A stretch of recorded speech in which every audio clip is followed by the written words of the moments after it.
Malaki ba yung kinikita namin sa negosyo? Pag-usapan po natin yan. By the way po, for the clarification lamang, ang pag-uusapan natin ngayon ay kita namin sa negosyo na ihaw-ihaw business. Ang i-share ko po sa inyo ngayon ay estimated income namin per month. Uulitin ko lamang po, estimated income po. Ibig sabihin po, ito ay estimated lamang or hindi eksaktong amount na kinikita namin araw-araw or per month. Pwedeng tumaas or pwedeng bumaba ang amount or ang sales namin per day. Estimate na lang po natin na 1,500 per day ang kinikita namin. Paalala ko lang po ulit na estimated lamang ito.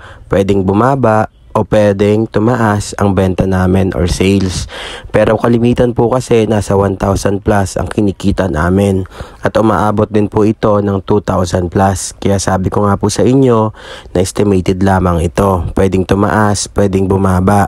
Siguro nasa average na rin. Pero hindi na po kasi namin na-compute kung ilan yung average income namin. So, yung 1,500 pesos per day na kinikita namin, ita times lamang yon sa 26 days. So, bakit po 26 days lamang? Kasi po, nagde-day off po kami every Sunday or Monday. Kasi po ang ginagawa namin, nagsisimba po kami every Sunday. Kaya po minsan, yun na yung ginagawa naming day off. Minsan naman po, nag-day off kami Monday. Kahit nagsisimba kami sa Sunday. So, yung 1,500 pesos per day nakita namin, ita times lamang yon sa 26 days.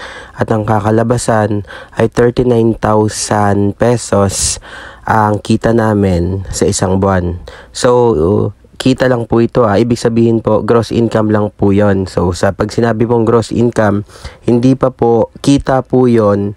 Sales po yon na hindi palabas yung gastos. Punta naman po tayo sa expenses para makita natin kung ilan yung tutubuin po natin. So, twice a week po kami namamalengke. So, ang gastos po namin, ang expenses po namin, every namamalengke po kami ay 3,500 pesos. So, 3,500 pesos po, ito times po namin yon sa 2. Kasi po, twice a week nga po kami namamalengke. So, ang kakalabasan po nun ay 7,000 pesos. So, yung 7,000 pesos po na yon ang expenses namin per week. So, ito times naman po natin yung 7,000 pesos sa 4. So, ano po bang ibig sabihin nun? Kasi po, 4 na linggo ang meron sa isang buwan. So, 7,000 pesos, ito times po natin sa 4 weeks. At ang kakalabasan naman po ay 28,000 pesos ang expenses namin sa loob ng isang buwan. So, yung 28,000 pesos po na yon ay ito times natin sa ating gross income na 39,000 pesos. Then, ima-minus po natin yon. 28,000 times 39,000 is equals to 11,000 pesos.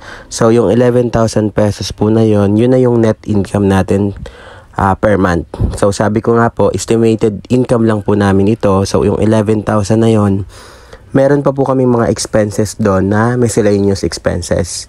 Nag-expense rin po kasi kami minsan ng sahod namin, ganun. May sahod rin po kami everyday. Meron din po kami mga expenses na binibili, mga miscellaneous expenses po. Kaya pwede pa po itong mabawasan. Ang kagandahan nga lang po talaga dito dahil nagbi-business kami, ay pwede pang lumaki to. Pwede rin bumaba. Pero sana lumaki ito ng lumaki. Mas maganda po kasi, syempre, sa isang business natin, 11,000 agad. Pero maliit na po yan Pwede pa talagang tataas yan. Ngayon po, kung nag-branch out tayo, branch out, basta alam niyo yun, kung meron tayong dalawang pwesto pa na gagawin, nagkaroon tayo ng diskarte pa, ganon, meron pa tayong second source of income pa, pwede pang madagdagan yan. Yun po yung kagandahan kapag nagbi-business. Yung tipong, ang goal po kasi namin dito ay mapataas yung sales, mapalaki yung income, then mapadami yung source of income. Yun po talaga yung aming goal dito. Mapadami ang source of income. Hindi po kami magpo-focus lamang sa isang negosyo lamang. Ang focus po namin ay maparami yung negosyo namin. Yun po yung focus namin. Ngayon po, not bad naman na kumikita kami ng 11,000 pesos or less pa sa isang buwan. Kasi po marami rin po talaga kaming expenses. may expenses din po kami na 50 pesos everyday sa pwesto namin. Kahit bili na po namin yun. Soon po, ibablog naman po namin yung pwesto namin nung nabili. Kaya po sa mga customer namin dyan, maraming salamat po talaga sa walang sawang pagsuporta sa amin at pagtangkilik sa produkto namin. Kaya naman po sa mga nagtatanong dyan at sa mga magtatanong pa lamang kung ilan yung kinikita namin per day or kinikita namin per month, yun po, nasagot ko na nga po. Pero estimated nga lang po ulit yon. Sabi ko po sa inyo, pwedeng tumaas o pwedeng bumaba pa. Kaya po, nasagot ko na yung mga inyong katanungan. Ngayon naman po, kung kami naman po yung tatanungin nyo, kung malaki ba yung kinikita namin para sa amin, yun po ay maliit pa lamang. Opo, kung ako yung tatanungin, maliit lang po yun. Pero yun nga po, always positive po kami. Maliit man po yung kinikita namin, at least po, mahal namin yung ginagawa namin at masaya kami. Yun po. Kaysa naman po sa trabaho, paulit-ulit ko pong sinasabi yon, na kahit malaki yung sinasahod ko sa trabaho ko dati, di naman po ako masaya sa ginagawa ko. Dito po, kahit maliit lang po yung kinikita namin, masaya naman po ako kahit pagod ako. Kasi po yung pagod ay same lang rin naman po. Pagod ako sa trabaho, malaki yung sinasahod ko, pero di naman pa ako masaya. Madami pa ako naririnig sa mga katrabaho ko kahit gawin ko na yung best ko. Dito po, masaya ako sa ginagawa ko kahit pagod ako. Yun po, lalong-lalo na sumasaya po kami dito kasama si Ange, syempre yung partner ko. Kapag may mga nakadiscover kami ng mga customer na alam mo yun, ang babait nila, ganon, kakausapin kami, ganito, ganyan. Tapos nag-share pa sila ng mga dapat naming i-improve, ganon. Yun, may mga nakikilala kaming mga bagong customer, ganon, padagdag sila ng padagdag. Yun yung masarap sa feeling dito. Kaya masarap na ginagawa namin yung business namin. Bago ko pong tapusin ang bidyong ito, ay gusto ko pong i-shout out si Kuya Warren na nagtatrabaho sa Ramen Kuruda ng SM Calamba Branch. At syempre lahat ng taga Ramen Kuruda sa SM Calamba Branch at SM Santa Rosa Branch. So yun, shout out sa inyong lahat.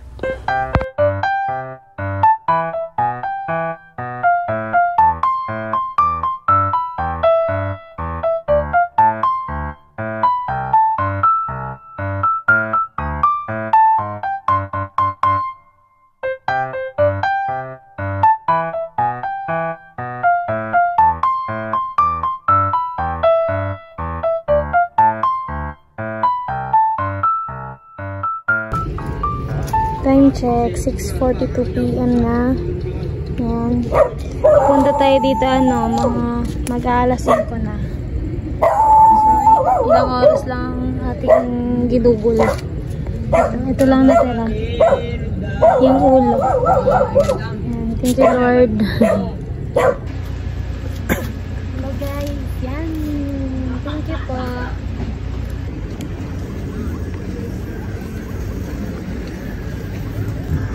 Ampas ko ba? Sakay ka? Hindi naman tayo nag-signal light. Oo. Lang signal light. Sakay din ako signal light.